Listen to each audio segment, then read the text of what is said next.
За бүгдэнд өдрийн мэнд хүргье. Тэгэхээр энэ цахим мөрөөдөө тоглоомыг хориглох тухай хуулийн төсөл орж ирж байгааг ерөнхийдөө зарчмын хувьд бол дэмжиж байгаа. Цахим мөрөөдөө тоглоомноос болоод олон иргэд тохирч байна. За төрийн байгууллагууд бас хэн шалгалтаа тавихад бас хүндрэлтэй асуудал үүсэж байна. Монголын эзэн засаг бас энэ төлбөрийн баланс дээр бас ийм асуудал үүсгэхэд байна гэдэг ийм зүйлийг ярьж байгаа юм. Гэхдээ энэ дээр бид нар бас ийм хоёр зүйлийг анхаарч үзмээр байгаа юм л да. За нэгдүгürt нь энэ төр ер нь энэ дээр хориглох болвол аливаа зүйлийг хориглох бол амархан л да. Бид нар хүртэл эцэгчүүд хүүхэдтэй боль гэж хэлэх амархан. Яагаад болох ёстой вэ гэдгийг ойлгож ухааруулах жоохон хэцүү. Тэгэхээр төр ч гэсэн өөрөө бас энэ дээр бас дүгнэлт хийх ёстой гэж ингэж үзэж байгаа юм.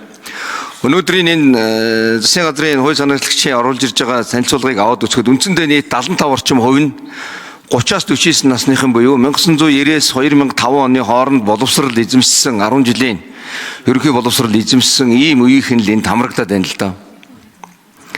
Тэн дээрээс бид нар бас энэ судалгаа хийж үзэх ёстой болов уу гэж ингэж бодож байгаа. Төр өөрсдөө бас өөрсдийгөө бас дүгнж үзэх ёстой болов уу гэж ингэж бодож байгаа.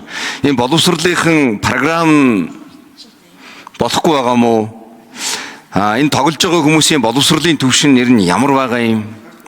Санхүүгийн боловсрол нь эдгээр хүмүүсийн хувьд бас ямар байгаа юм? Ямар ажил хөдөлмөр эрхэлж байгаа юм? Яагаад хүмүүсийн мөрөөдөө тоглоомыг хожих ямар ч боломжгүй ийм тоглоомыг тоглоод байгаа юм гэдэг ийм асуудлаар нь бас төр бас ингэж өөр дөрөө дүгнэлт хийж дараагийн энэ асуудлуудыг хаахын тулд бас энэ сургалтын програм гэх мэтлэн бос зүйлдээ бид нар бас энэ анхаарал тусгаж авч явах нь зөв болов уу гэсэн ийм бодолтой байгаа. Ийм санал бас хэлж байна. За одоо бол хориглонгууд ингээд хориглохоос аргагүй ингээд хориглонгууд 60-аас 65 орчим хувь нь хяналтанд орно гэж байгаа.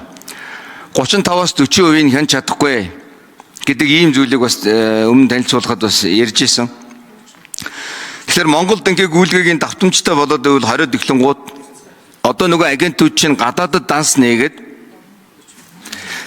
Монголоос гадаадынхан тэр агентийн данс руу мөнгө шилжүүлээд нөгөө нэг агентууд нь Монголдо биш гадаадд гэмт хэрэгтэн болдог. Мөнгө угаасан ийм өөрийнхөө иргэнийг бас гадагшаага ийм гадаад орны бас гэмт хэрэгтэн болгодог ийм зүйл рүү бас оруулах үедээ гэсэн бас ийм болгоомжлол бас надад яваад байгаамаа.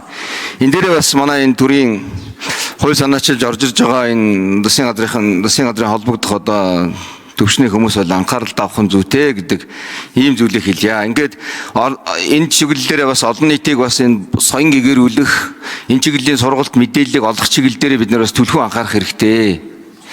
За мөрөөдөө тоглоом гэдэг бол өөрөө бас ингээд онлайн болон офлайн гэсэн ийм хоёр хэлбэртэй.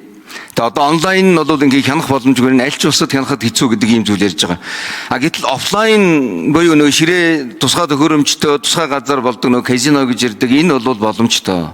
2022 онд байх засгийн газар яг энэ хөшгийн хөндийн чөлөө төс гэдэг агуулгаар энэ казиногийн хуулийг оруулж ирнэ гэдээ нэлээд бэлдэж исэн.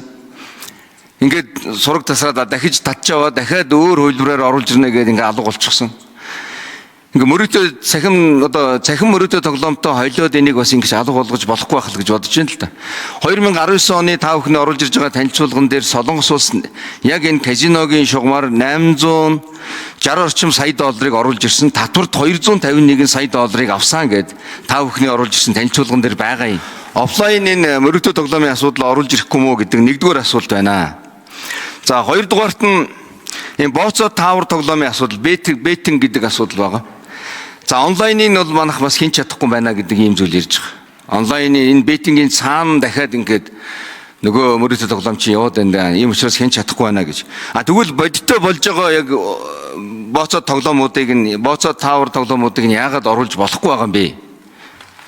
Одоо энэ морин уралдаан чи одоо бага насны хүүхэд унахыг хориглохоор нэлээдгүй нийгмийн тийм асуудал үүсэж байгаа. Насанд хүрсэн хүн морь ундаг ийм асуудал руу орох юм байна. Морин тооруулгын газруудыг цаашдаа хөгжүүлэх морин уралдаан одоо морин тооруулга маягаар уралдаан хийх, бооцоод уралдаан хийх, за бооцоод хэлбэрээр мэрэгжлийн бокс шиг энэ бөхчүүдийг барилдуулах, энэ үндснийхээ спортуудыг хөгжүүлэх чиглэлээр энэ бооцоо таавар тоглоомыг явуулж болохгүй мó? Өнөөдөр нийгэмд ямар асуудал байна вэ гэвэл яг хөдөө орон нутагт яаж ийм хэр нэг хонь дүүрч ирээд хоорондоо тоглодог.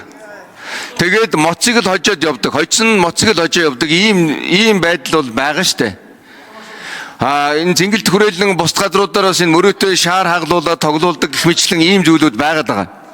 Тэгээ энэ хуулийн чинь цаана энэ одоо нийгэмд байгаа энэ зүйлүүдийг бас давхар хорчхоор зэрэг зүгээр энгийн иргэдийгээ бид нар дахиад гэмт хэрэгтэн болгочих ийм асуудал руу түлхчих юм биш үү гэсэн ийм болгоомжл байгаамаа. Энэ бүхэн дээр хариулж өгөөч. Баярлалаа. За, жавхлан сайд хариулъя. За тийм. За бол шинэ асуултанд хариулъя. За тэр бид ингээд хорж цагтахаас зэрэгцээд бас соён гэгэрүүлэх ёстой гэдэг дээр одоо 100% санал нийлж байна. За ямар ч байсан ингээд болохгүй байгаа юмуд нь хориглоод авъя. За соён гэгэрүүлэх ажлыг одоо бид одоо улс даяараа хийх ёстой. Тийм. За тэрэн дээр одоо байгаа хуулийн зохицуулт дуудаж байгаа нэмж хийх зүйлүүд дээр одоо бүх гишүүд одоо энэ дээр санаачлаад явахд бол нэлттэй гэж ингэж харж байна. За энэ одоо хуулиар олон зүйлийг одоо хаана. За тэгэхээр бас дагаад олон юм хаагдчихвээ гэд болж байгаа зүйлүүд нь хаагдчихвээ гэд боломжилж байгаа шиг байна. Захин орчин руу шилжүүлсэн. За тэр нь ингээд нэг XBet гэх мэт ийм одоо хууль бус ийм формат руу яваад ирсэн. Энийгээ л бид одоо хориглож байгаа. За тэрнээс биш одоо ийм захимраас гадуур одоо тэр ахын хүрээнд явж байгаа тэр одоо нэг хоноо дүүрж ирээд тэнд гэр бүлийн хүрээнд энд одоо ийм зүйлүүд рүү бол тэрийг хууль бус гэж юм уу тодорхойлоод тэрийг эдийн засаг дээр нь тооцоолж гаргаад ингэж явж байгаа зүйл бол байхгүй л дээ. Тэгэхээр нэгэнт одоо бид харсаар байтал эн чинь одоо бараг жилдээ эн чинь хоёр их нэ зөвхөн харж байгаа нь шүү. Банкн дээгүүр гүйж байгаа нь хоёр их нэ төгрөг. За банкнаас гадуур одоо coin ч гэдэм өөр ямар ч одоо хэлбэрээр явд юм бүүмэд. Энээс ч одоо давсан хэлбэрээр ийм одоо далд эдийн засаг үүссэн багт бид нар харсаар байтал одоо өөр нэг зүйлүүдэд жишж байгаад ингээд давхар одоо юмнууд нь болж байгаа юмнууд нь хоригдчих үе дэргээд ингээд бид нар одоо хойшлуулж болохгүй гэж харж байгаа. Ямар ч байсан хаагаад авъя. За өөр цаашаага одоо шаардлагатай эрүүл орчинд зохицуулттай ийм зүйлүүдийг бол цаашдаа өөр хуулиар зохицуулаад явж болох байхаа гэж ингэж харж байгаа шүү.